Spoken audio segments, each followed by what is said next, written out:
हरियाणा में 36 बिरादरी है और सारी एक ते एक आगे है। जाटा जाट जाट मत करे। हम जाट हैं पर उसमें कोई डाउट नहीं है। अरे बहुत बढ़िया, सही पर बात। 36 बिरादरी है 36 हरियाणा में। बिरादरी हरियाणा एक वाला साथ। की बात अलग है, चाहे जाट हो चाहे ना हो। इस रणदीप को पता था इसको एक्टर बनना है, पर इसको ये नहीं पता था इसको वेट लॉस वॉस ये सब करना पड़ेगा। मेरे को तो लगा था जाके फोटो खिंचाएंगे, पार्टियों में जाएंगे, रेड कारपेट पे घूमेंगे।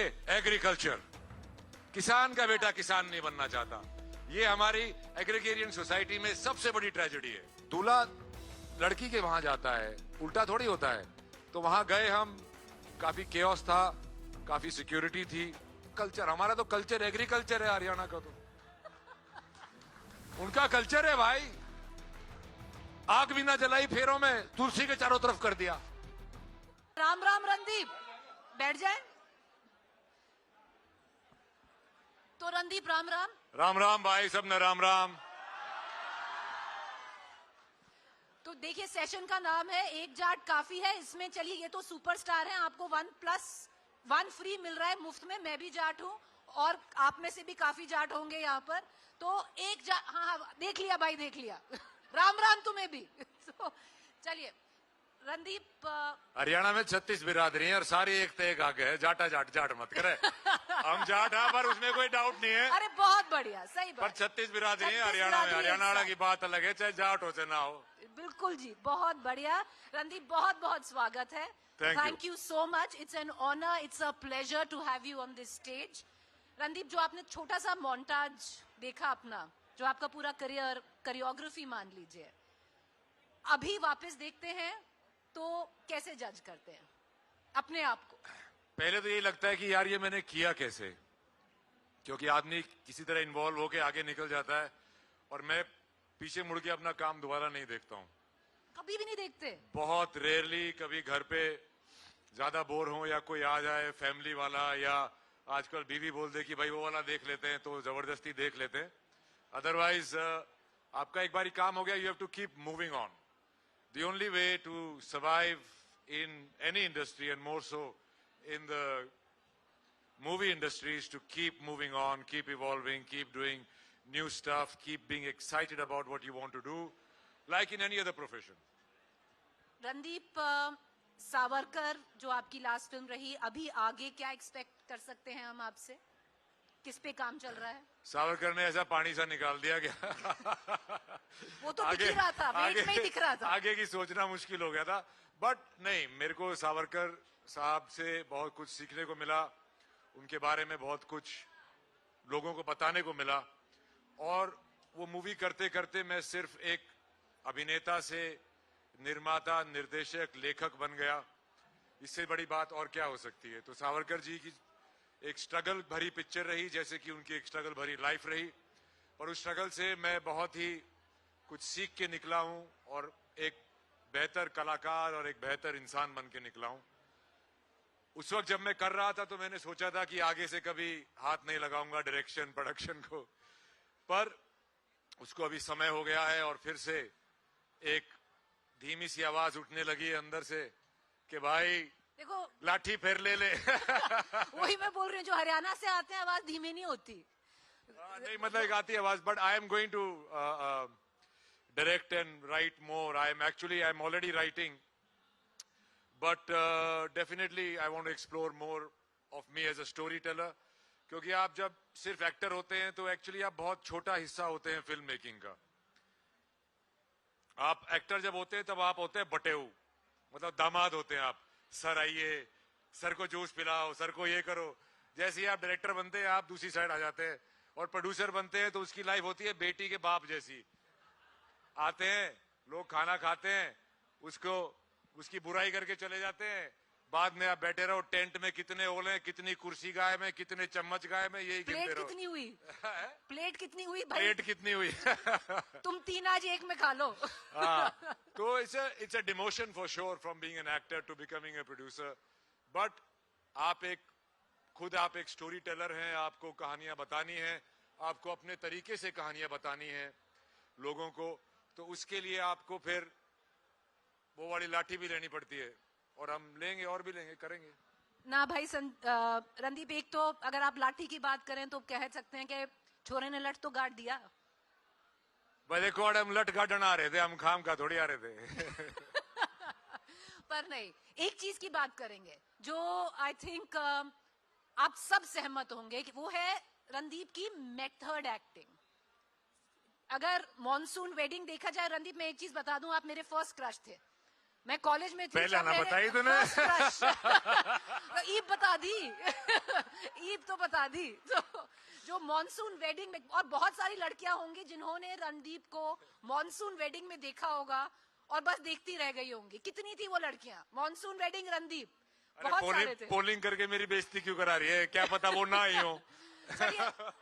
तो एक वो, एक सरबजीत और एक सावरकर, और बीच में पता नहीं कितनी और फिल्म जो राजा रवि वर्मा की आपने फिल्म करी। इतने अलग अलग किरदार, और हर एक किरदार मेथड, और बिल्कुल अगर मेथड एक्टिंग की बात करें टू द टी, कैसे करते हैं? देखिए, एक तो मेथड एक्टिंग की ना बड़ी लोगों ने बेइज्जती सी कर रखी है। उसके बारे में ज्यादा वही लोग बात करते हैं जिनको एक तो उसके बारे में कोई आइडिया नहीं होता। दूसरा, मेथड एक्टिंग का मतलब कुछ नहीं होता है वो अपने आप को उस कैरेक्टर में ज्यादा बिलीव, वो एक्चुअली आपके लिए हेल्प होती है, वो लोगों के लिए नहीं होती है। आप उस कैरेक्टर में ज्यादा बिलीव कैसे करेंगे, उसके लिए आप उस पर ध्यान देते हैं। आप अपनी, कैसे आप दिखते हैं, कैसे आप बातचीत करते हैं, कैसे आप चलते हैं। मुझे चलने में सबसे ज्यादा लोगों की परफॉर्मेंस पता चलती है, और चाल चलन तो कोई किसी का बता ही नहीं सकता, वो तो सबका ढका ही रहता है। तो आप कह रहे हैं गेट और वॉक। हाँ, तो उसमें क्या है, मैं अपने आप से बोर हो जाता हूँ कि भैया रोज वही शक्ल शीशे में देखनी, वही तुम एक्टिंग कराए, वही तुम लोगों से मिल रहे हो, वही तो आप बोरिंग हो जाती है लाइफ। तो मुझे लगता है कि अगर मेरे को मौका मिल रहा है और जिसके लिए लोग मुझे खाम का पैसे भी दे रहे हैं, तो अपने आप को ढालो, अपने आप के पूरा टाइम बचा है आपके पास। आप एक दूसरा इंसान बनने की कोशिश कर सकते हैं। रहते तो आप खुद में वही हैं जो आप हैं, पर आप कुछ नई चीजें सीख सकते हैं, आप कुछ नए सोच अपनी बना सकते हैं, और एक नई एक्सेंट सीख सकते हैं, भाषा सीख सकते हैं। तो वो सब सीखने में मुझे मजा आता है, और मेरी हमेशा यही कोशिश रही है कि मैं दूसरों के साथ कभी कंपटीशन में आया नहीं था। क्योंकि जो मैं रोहतक से गया था वहां पे बम्बई, वहां पे हर एक इंडस्ट्री का हो, इंडस्ट्री का बच्चा हो या बाहर का बच्चा हो, सबका होता है इन एंड एज एक पिक्चर में आ जाए। जैसे आता था ना पहले in and as Amitabh Bachchan, right? तो मेरी पहली पिक्चर डी ही ऐसी हो गई कि वो करने के बाद मुझे लगा कि अब कहां जाऊं। इतना तो सोचा ही नहीं था आगे। ये सोचा था कि भाई बॉम्बे जाएंगे, एक पिक्चर में हीरो बन के आएंगे, इन एंड एज। वो मेरी पिक्चर पहली थी डी, जो कि दाऊद इब्राहिम पे लूजली बेस्ड थी। वो होने के बाद मुझे पता चला कि यार अभी आगे क्या करेंगे। तब मैंने काफी सारे रोल मना किए जो कि सिमिलर गैंगस्टर टाइप रोल थे, कि मैं कुछ और करना चाहता हूं। मुझे बहुत लोगों ने एडवाइस दी कि आप वैसा ही दिखो, वैसे ही एक्टिंग करो, वैसे ही कैरेक्टर्स करो, तो आपकी एक आइडेंटिटी बनती है, उस आइडेंटिटी से आप स्टार बनते हैं। तो बात मेरे को बहुत लोगों ने बोली, पर मैं उस पर अमल नहीं कर पाया अंदर से। शायद करता तो एक अलग करियर पाथ होता, पर मेरे को हमेशा लगता था कि आप अपने आप से हर रोज अगर थोड़ा थोड़ा बेहतर होते रहें तो आप बहुत आगे चले जाएंगे। तो मैं अपने आप को ही थोड़ा थोड़ा बेहतर करता रहा, और धीरे धीरे मेरी एक फिल्मोग्राफी बनती गई, एक पहचान बनती गई, मे बी लाइक अ बहरूपिया। जैसे आप रेडियो पे सुनते हैं ना, बहुत एक्टरों की मिमिक्री करते हैं ना लोग, है? काफी एक्टरों की मिमिक्री की जाती है रेडियो पे, एड्स पे, इस पे उस पे। आपको मेरी नहीं मिलेगी कभी, क्योंकि मेरा एक रोल दूसरे रोल से ज्यादा मिलता जुलता नहीं है। Exactly. और वही मेरी कोशिश रही थी। एक आइडेंटिटी होना भी एक बोझ है, और आइडेंटिटी ना होना भी एक बोझ है। मेरे कैरेक्टर्स, मेरे निजी जो मेरी पर्सनैलिटी है उससे जुदा रहते हैं, और इसीलिए शायद वो एक जगह बैठ नहीं पाते हैं। पर मैं चाहूंगा एक दिन ये सारा टॉक शो में मेरे सारे कैरेक्टर आगे बैठे और उनका इंटरव्यू लेना आप। नहीं, वो मैं सवाल आपसे पूछूंगी थोड़ा लेट, पर मैं आपको एक चीज सुनाती हूँ, क्योंकि अगर मेथड एक्टिंग की बात कर रहे हैं, जो मुझे बहुत अनबिलीवेबल लगा, जो बहुत सारे आप लोग होंगे आपको भी बहुत अनबिलीवेबल लगेगा, यूल फाइंड इट इम्प्रॉबेबल, क्योंकि रणदीप हुड्डा ने एक रोल के लिए 28 डेज में 18 किलो वेट लूज किया है। मुझे नहीं लगता, सरब जी बिल्कुल सही। और 18 किलो वेट लूज करना 28 दिन में, एक तो फिजिकली बहुत कहेंगे इम्प्रॉबेबल है और अनसेफ भी कहेंगे, आपको एडवाइस अगेंस्ट ही किया होगा। मैं किसी को एडवाइस नहीं करूंगा यार, मेरे को इस बात के पैसे मिल रहे हैं और ये मेरी रुचि है, ये मेरी जिंदगी है, ये मेरा काम है। वैसा इतना फास्ट वेट लॉस किसी को नहीं करना चाहिए। सावरकर जी की बायोपिक में तो मेरा 32 किलो वेट कम हुआ था। देखिए, अगर आप जेल में रह रहे हैं और आपको दिन की एक सूखी रोटी मिलती है तो आप 6 पैक और बाइसेप्स वाले आदमी तो नहीं होगे। तो अगर मैं ऐसा दिखता उसमें तो एकदम से लोग देखते ही बोलते हैं अरे ये तो एक्टिंग कर रहा है, राइट? तो आपको पहली चीज, जैसा आप किरदार है, जैसा आप प्ले कर रहे हैं, 90% ऑफ द बैटल खुद के लिए और ऑडियंस के लिए आप जैसा आपको दिखना चाहिए और जैसा आपको बोलना चाहिए उस पे अगर आप सिर्फ कंसंट्रेट करें तो आपकी 90% बैटल तो वहीं पे खत्म हो जाती है। रही बात 10% की, उसमें आपको बहुत हेल्प होती है। आपके पास डायरेक्टर होते हैं, एक स्टोरी होती है, कैरेक्टर होता है, डायलॉग्स होते हैं, सीन्स होते हैं, तो उससे वो पूरा हो जाती है। ये मैं जानबूझ के नहीं करता हूं कि अरे मैं वेट लूज करके दिखाऊंगा। मेरे को तो जब रियलाइज होता है कि वेट लूज करना पड़ेगा तो मैं डिप्रेशन में चला जाता हूं यार, फिर से भूखा मरना पड़ेगा, फिर से वो करना पड़ेगा, तो मुझे कोई शौक नहीं है। 18 किलो 28 दिन में कैसे किया आपने? भूखा मर के, कुछ नहीं खाया, स्टार्वेशन। अरे खाओगे तो कैसे लूज होगा? Complete starvation. देखिए, उससे घर में बोला नहीं कि उससे मुझे बहुत बोला। मेरी मदर तो छोड़ के चली गई थी, वो रोज मेरे सामने पराठे बनाती थी किचन में। मैं कहा मम्मी मेरा टॉर्चर ऑलरेडी आपको दिख नहीं रहा है, और भी करना है? तो फिर मेरी मम्मी बोली कि भैया मैं तो तेरे को देख नहीं सकती। वो चली गई, बॉम्बे छोड़ के वापस आ गई यहाँ पे। तो सबको तकलीफ होती थी, पर मुझे पता है मैं क्या कर रहा हूं और मैं मर नहीं रहा हूं। पर उससे मुझे ये मिला कि अगर आप काली कोठरी में आपको 18 साल बंद करके रखा जाए, आपको खाने को ना दिया जाए, तो कहीं ना कहीं मैं उस कैदी की, उस किरदार की, कहीं ना कहीं मैं उसको छू पाया कि शायद ऐसी फीलिंग आती होगी। नहीं Randeep, you are one of the very few, and I would think most of us will be able to count them on our fingers in Bollywood today, who come so close to the character that they look like the character. You don't look like Randeep Hooda in most of your films. Agar aap, if it is that stud boy from Monsoon Wedding, you look like that person. If it is Savarkar, you look like Savarkar. If it was Sarabjit, aap bilkul Sarabjit ke hoobahu lage. Thank you, मैं क्या बोलूं यार। तो इस पे जबरदस्त तालियां, और एक पिक्चर में निकालूंगी क्योंकि रणदीप की थोड़े, हमने फिल्म्स की तो बात कर ली, थोड़े पास्ट में जाते हैं। एक फोटो दिखाते हैं रणदीप को। क्या रणदीप को पता था कि ये जर्नी फ्रॉम देयर, अभी आ जाएगा, फ्रॉम देयर, ये रणदीप हुड्डा है, टू वेयर ही, ये फोटो याद है कहां से लेके आए हैं हम? ये तो आपकी जो एडिटर साहिबा हैं उन्होंने निकाली है, क्योंकि मेरे स्कूल से हैं, एक साल सीनियर होती थी। ये चीटिंग है यार, बेचारी मेरी गर्लफ्रेंड को लोग क्या बोलेंगे? चलिए, मैं ये इस वक्त मैं शायद ऑस्ट्रेलिया में पढ़ता था और मैं वापस छुट्टी के लिए आया था। ये पिक्चर शायद नैनीताल की है और मैं अपनी उस वक्त की गर्लफ्रेंड के साथ घूमने गया था नैनीताल। और मुझे उस वक्त ये पता था कि भाई पढ़ लिख के तो मैं कुछ बनने वाला हूं नहीं। तो कहीं ना कहीं मैं एक्चुअली स्कूल में बहुत नाटक वाटक करता था, तो कहीं में मेरे कीड़ा था कि एक दिन मैं एक्टर बनूंगा। वो मैंने सोच लिया था और मेरे को लगता था कि मैं बन सकता हूं। क्या इस रणदीप को पता था कि इसको एक्टर बनना है?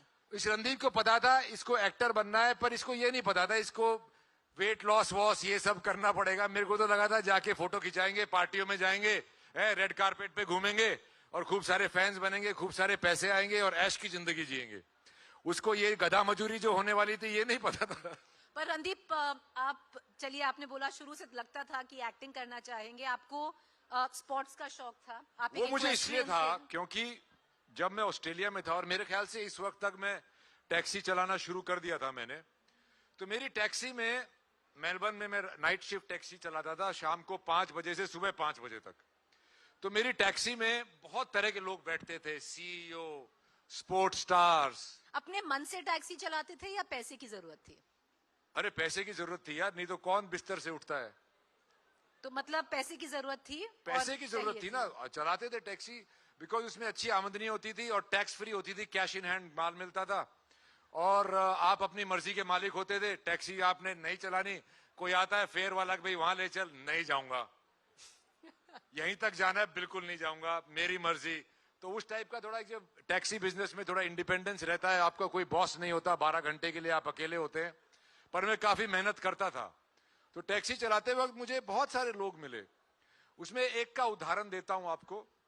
उसमें एक शख्स थे जो एक HSBC बैंक में शायद काम करता था, वो बड़ा वाइस प्रेसिडेंट टाइप की जॉब में होता था। तो मैं उसको हर फ्राइडे 5:30 बजे उसकी बिल्डिंग के नीचे से पिकअप करता था, और उसको मोस्ट फ्राइडेज, हर फ्राइडे तो नहीं जा पाते थे, और उसको बॉम्बे मेलबर्न डॉक पे लेके जाता था, जहां पे वो एक बोट हायर करता था, और उसके बाद वो 2 दिन सी में रह के आता था, वहां से फिशिंग करके आता था।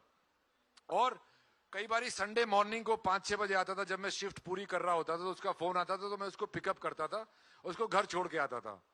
तो मैंने उससे बहुत पूछा कि भाई तुम इतना काम करते हो पूरा हफ्ता, और तुम यहां पे जाके सी में जाते। बोलता है यार काश मुझे मछली पकड़ने के पैसे मिलते, तो मैं वो 5 दिन अपनी लाइफ के वो काम करके वेस्ट नहीं करता जिससे मुझे पैसे कमाता हूं।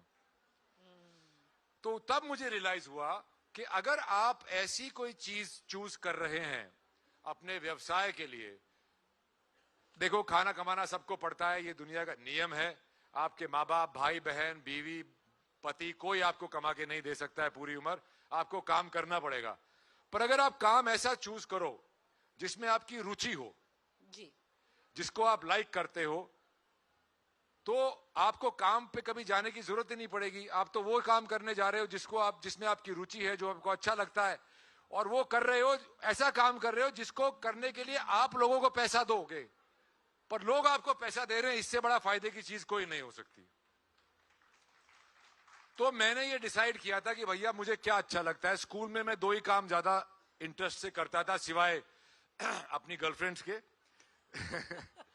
वो था घुड़सवारी और एक्टिंग ऑन स्टेज। तो मुझे ये लगा था, मेरे पास 2 ऑप्शन थी, या तो मैं घोड़े वोड़े खरीद के उनकी ब्रीडिंग शुरू कर दूं, या स्पोर्ट्स में चला जाऊं, इक्वेस्ट्रियन स्पोर्ट्स में चला जाऊं, या फिर मैं एक्टर बन जाऊं। तो इन 2-3 चीजों की मेरे पास चॉइस थी।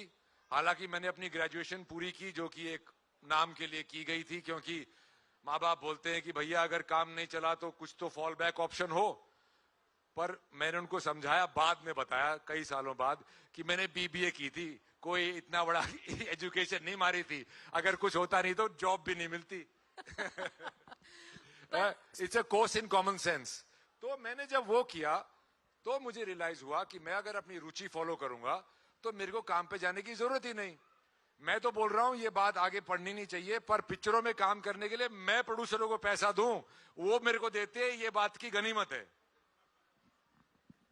रणदीप, स्पोर्ट्स भी एक ऑप्शन था आपके पास, और हरियाणा के लाल, देश के लाल भी बड़ी जल्दी बन जाते हैं जब स्पोर्ट्स चूज करते हैं। तो स्पोर्ट्स में क्यों छोड़ दिया कि चलिए घुड़सवारी रहने देते हैं?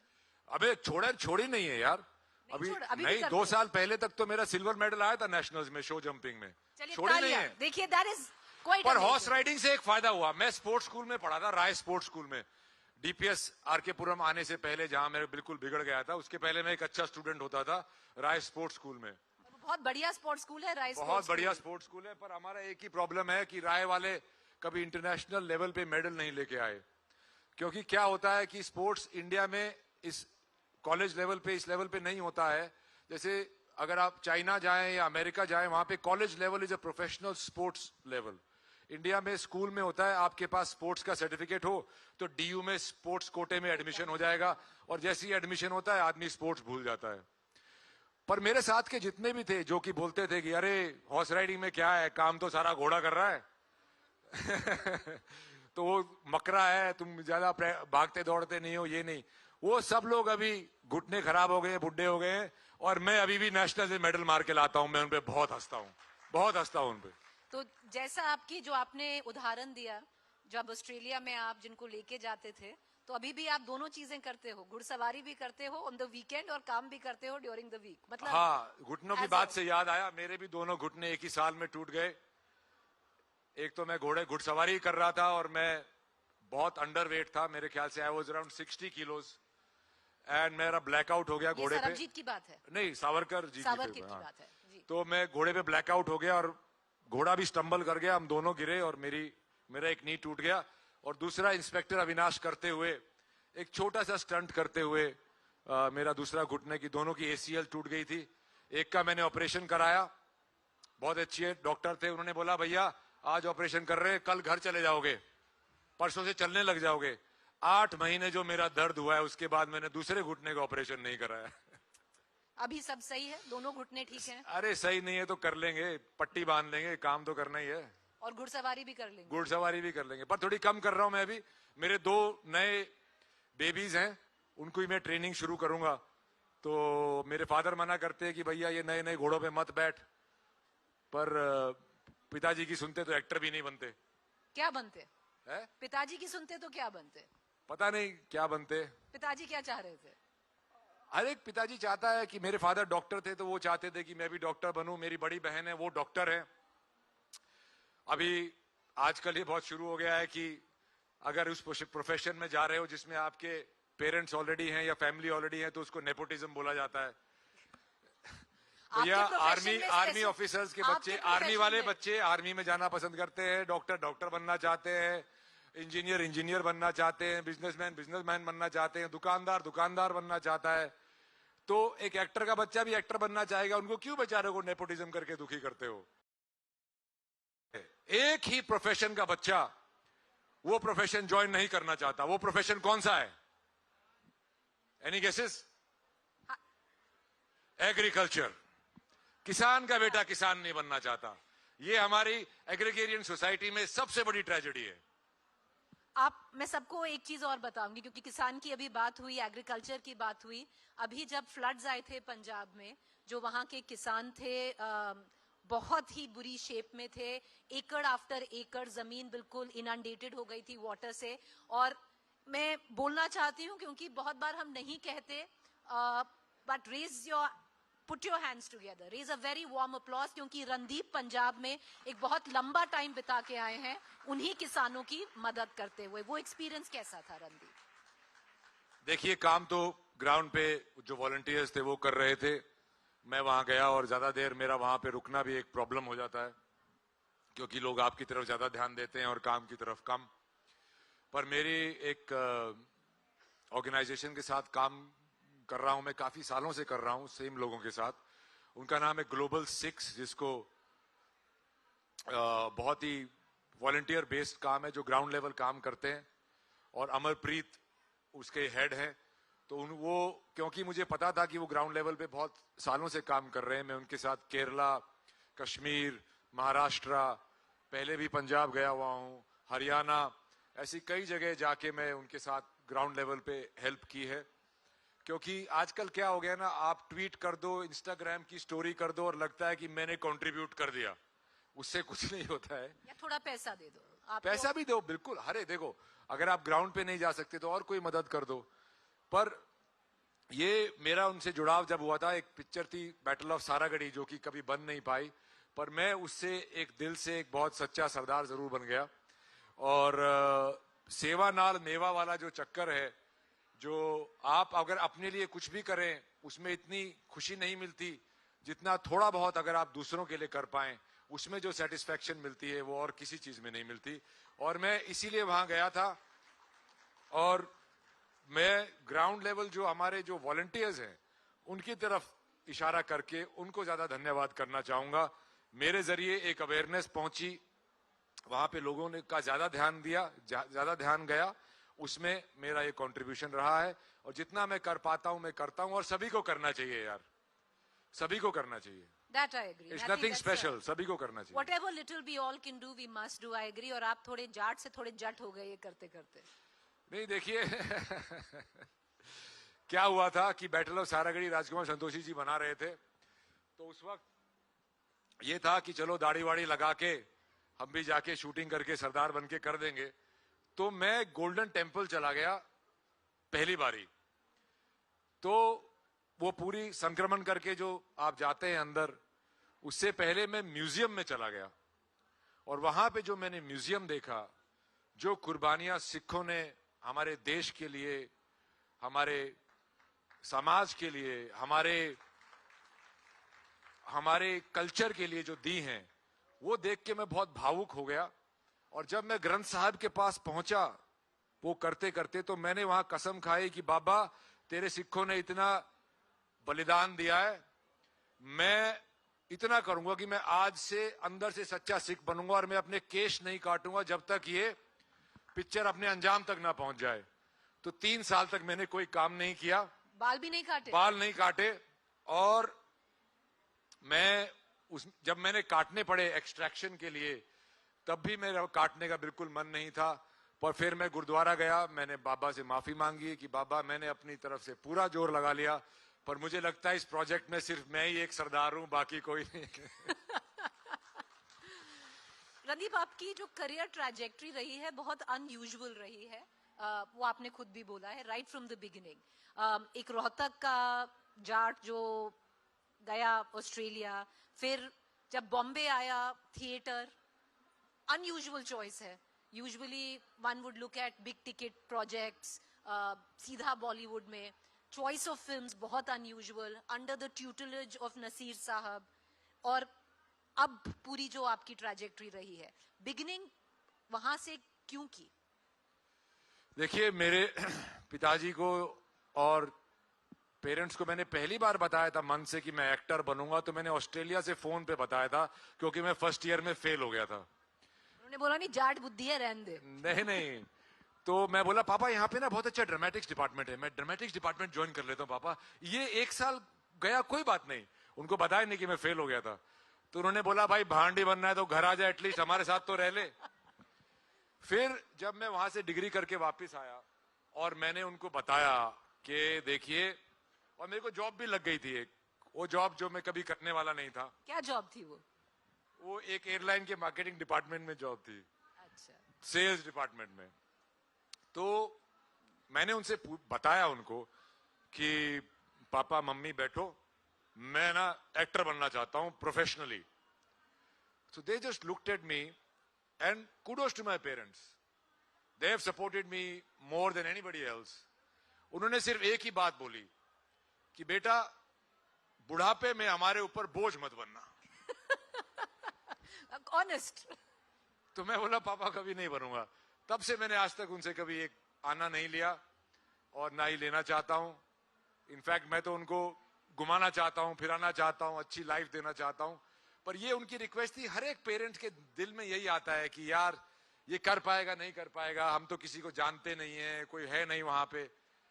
पर वही था, आपको कहीं ना कहीं थोड़ा सा फूल हार्डी भी होना चाहिए, अड़ियल होना चाहिए कि मैं करूंगा, देखी जाएगी रिस्क। और ये आज जब मैं तो काफी सोफिस्टिकेटेड पढ़ा लिखा जाट था, फिर भी मैंने जाके जब बॉम्बे में लोगों से बातचीत करना शुरू किया, और ये सब फिल्म वालों की ईगो बहुत ही नाजुक होती है। तो जिस तरीके से जाटों की भी तो ईगो वैसी होती है जी। एप्पल को एप्पल बुलाना, स्पेड को स्पेड बुलाना जो हमारी आदत है, वो किसी से हजम नहीं हुई। बोलता दिखता बहुत अच्छा है पर मुंह खोलते ही लाडू टपके हैं।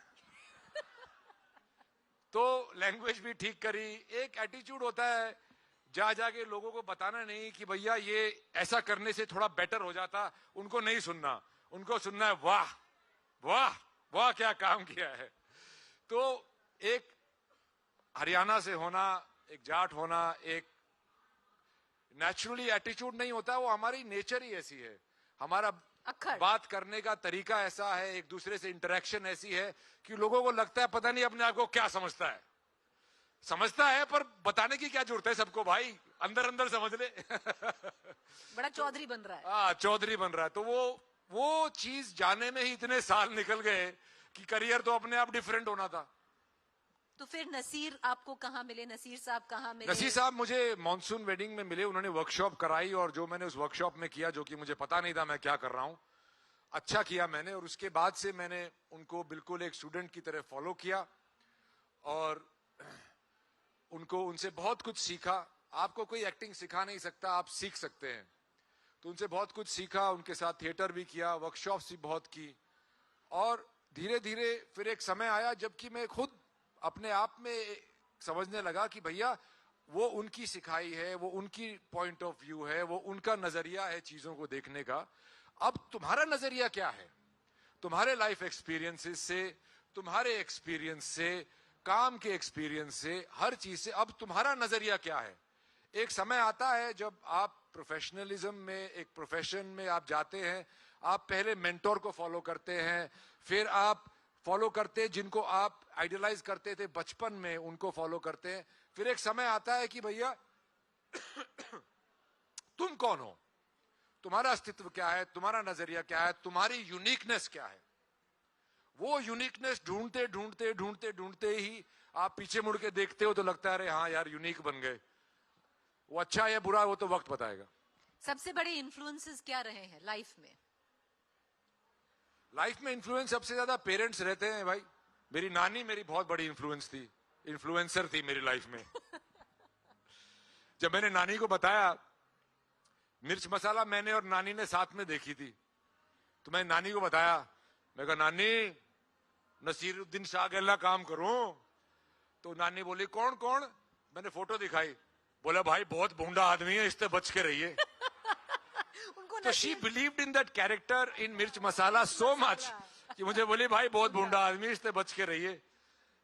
सो वो इन्फ्लुएंस रही। मेरे पेरेंट्स, मेरे फादर बहुत बड़े इन्फ्लुएंस रहे। और मैं थिएटर में इसलिए गया क्योंकि मेरे फादर ने मुझे बताया था कि बेटा, मैंने ना बचपन में बोला था कि मुझे मोटरसाइकिल चाहिए। मैं वो क्या है, फिल्म इंस्टीट्यूट ऑफ फैशन, क्या है वो, NID, national institute of design, कुछ तो है वो इंस्टीट्यूट, वो खाम का बना के कि मैं उसकी ट्यूशन लूंगा, मुझे बाइक चाहिए, एनफील्ड चाहिए। तो मेरी मम्मी ने मुझे बोला है तेरी उम्र में तेरा बाबू साइकिल बजाया करता। तो मैं मम्मी को बोला, मगर वो किसान की औलाद था, मैं डॉक्टर की औलाद हूँ, फर्क है, मेरे को तो मोटरसाइकिल ही चाहिए। तो मेरे फादर आए शाम को, है मिली मोटरसाइकिल, मिली पर बाद में मिली। मेरे फादर आए वापस, बोलते हाँ भाई जरा क्या चाहिए तेरे को? मैं कहा मोटरसाइकिल लूंगा पापा, मैं नू ना करूँ, एनफील्ड लूंगा, हीरो होंडा तक काम भी ना चल रहे। तो उन्होंने मुझे बताया कि बेटा मैं सर्जन हूं, पर मैं एक्चुअली में एक ग्लोरीफाइड लेबरर हूं। मैं अपने हाथों से काम करता हूं और मुझे ये काम बहुत सालों की पढ़ाई और प्रैक्टिस के बाद सीखने में आया है। तो बाइक तो ले ले, पर तू जो भी काम करे पहले वो काम सीखना, दूसरों पे डिपेंडेंट मत रहना। इसीलिए मैं मॉनसून वेडिंग के बाद बहुत सारी फिल्में करने की बजाय मैं थिएटर में घुस गया, जहां पे हमको 250 रुपए पर शो मिलते थे। पर मुझे काम सीखने को मिल रहा था, और काम सीखने से ज्यादा ये मुझे लग रहा था कि मैं ये काम कर सकता हूं। वो एक कॉन्फिडेंस, वो एक बहुत ही बारीक चीज होती है, वो सीखने में मुझे बहुत टाइम लगा, और इसीलिए मैंने ये किया। So my dad is a very big influence. Naseer sahab definitely is a very big influence in terms of following the purity of your craft and trying to better yourself every day. And then of course a lot of directors have shaped me that I've worked with, a lot of co-actors have shaped me, a lot of friends have shaped me, a lot of influences, a lot of films influence you. So one of the influences we'll talk about, which is your wife, but before I come down to that, I'll ask you, एक सवाल आपसे करूंगी, सबसे बेहतर, सबसे बड़ा complement किसने दिया है जो अभी तक याद है? सबसे बड़ा कॉन्फिडेंस दो भी हो सकते हैं अगर नहीं, एक ही बहुत है। एक्चुअली वो भी एक रीजन था कि मैं थिएटर करने गया। मॉनसून वेडिंग की आफ्टर पार्टी चल रही थी, हमने लियोनो डोरो अवार्ड जीता था वेनिस फिल्म फेस्टिवल में, और वहां पे मैं भी था पार्टी में, थोड़ा 2-4 ड्रिंक पी रखी थी, डांस कर रहे थे। तो थका के साइड अकेले डांस कर रहे? अरे नहीं, ठीक है, इटालियन बहुत सेक्सी लड़कियां थी आसपास, ऐसी बात नहीं है। तो हम डांस वांस कर रहे थे, तो मैं आके बैठा, और वहां पे फिल्म का एक डिस्ट्रीब्यूटर बैठा था, और ऐसी हलो हाय में बात शुरू हुई। तो उसने लीन इन करके बोला, you know, in the film you are the only one who was not acting. That's a huge compliment. पर मुझे पता नहीं था उस वक्त, मैं ना किसी को बताया ना कुछ, यार मुझे तो एक्टिंग नहीं आती. तो मे बी इसको लग गया कि मेरे को नहीं आती. आज अगर कोई मुझे बोले that you were not acting, I will take it as a compliment. But that 23-year-old boy hid it from the world and felt that I don't know how to do my job, and that's why I spent 4 years in acting and not doing any film work to learn my job. So that was my biggest compliment, and it really shaped the way forward. And all those things, like even in Extraction, I was offered 2 roles. One was of Saju, which I did, and the other one was of the antagonist, which very beautifully done by Piyanshu Puli. तो उस वक्त मुझे क्या लग रहा था जब मेरे पास वो रोल आया, एक तो मैं दाढ़ी काटने को तैयार नहीं था, but that's besides the point. पर वो देख के मुझे लगा कि यार फॉरेन की पिक्चरों में एक इंडियन मेल का, फीमेल का तो अलग होता है, एक इंडियन मेल का रोल क्या होता है. Taxi driver, 7-Eleven clerk, techie, a millionaire, ये बहुत ही स्टीरियोटिपिकल रोल्स होते थे हिंदुस्तानियों के लिए. मगर मैं तो ये करूंगा, मार पिटाई वाला रोल करूंगा. क्यों, ऐसा क्या है, हमारी क्या आर्म्ड फोर्सेस नहीं है क्या, हमारे वॉर नहीं हुए, हमारा ही नहीं हुआ. अमेरिकन्स ने क्या किया है, अमेरिकन्स ने एक बहुत बड़ा वो चला दिया है उनकी सॉफ्ट पावर से कि अमेरिका एक तो सबसे बड़ा देश है, सबसे पावरफुल देश है, सबसे अच्छा देश है. They are always on the side of good, they are the most powerful. उन्हीं के मरीन है, हमारे मरीन तो कुछ नहीं है. तो ऐसा एक उन्होंने एक इमेजिंग बना रखा है, तो वो तोड़ना बहुत जरूरी है. हालांकि अमेरिका वर्ल्ड का सबसे पावरफुल देश लोग बोलते हैं, पर वियतनाम में उनको पीटा, अफगानिस्तान में उनको पीटा है. It took $2 trillion and countless lives to replace Taliban by Taliban. ये अमेरिका की वो है. बट अगर आप उनकी इमेजिंग देखो तो उनकी इमेजिंग कितनी स्ट्रांग है. तो मैं यही चाहता हूं इन द फ्यूचर कि हम भी अपनी सॉफ्ट पावर से सिर्फ गाना बजा के अपने फ्राइडे में कितनी कलेक्शन हुई को छोड़ के ऐसी पिक्चरें और ऐसी स्टोरीज मैं बताना चाहता हूं जहां पे हम हिंदुस्तानियों का की जो ग्लोरी है, whether it is our armed forces, whether it is our culture, whether it is our history, whether it is our resilience, उन सब चीजों को एक वर्ल्ड स्टेज पे लाके लोगों को दिखाया जाए ताकि वो हमको किसी से कम ना समझे. That's a great thought. And इसीलिए मैंने एक्सट्रैक्शन में साजू का रोल दिया.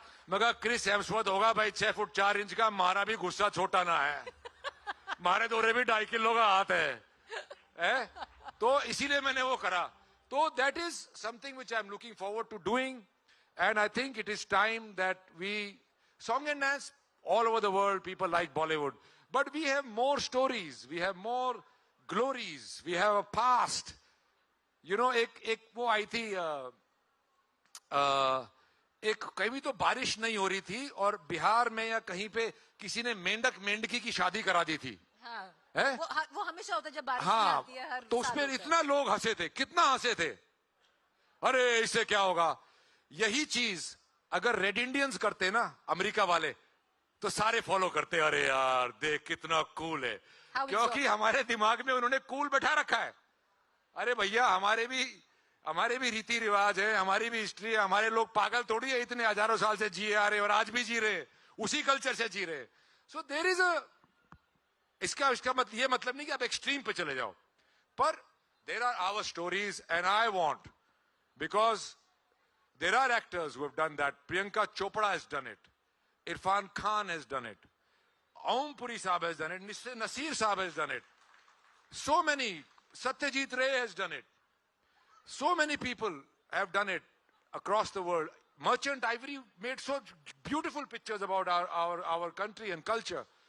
वो अभी हम Fridays में भूलते जा रहे हैं, and I want to be the conduit, a storyteller who takes India's pride to the world, not the poverty porn that the West is used to.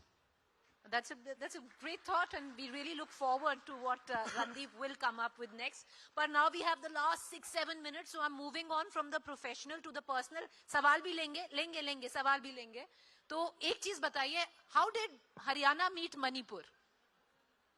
शादी जिनकी हुई है वो मणिपुर से आई है। देखो, इसीलिए मणिपुर वहां वाले लोगों को यहाँ वाले नहीं समझते। तो क्या अगर राजस्थान और मध्य प्रदेश वाले में शादी होती तो क्या ये सवाल उठता? नहीं उठता। अरे हम तो ऐसे ही पूछ रहे हैं, how did Haryana meet Manipur? Anyway, in Bombay cosmopolitan city, तो I met her during theatre only.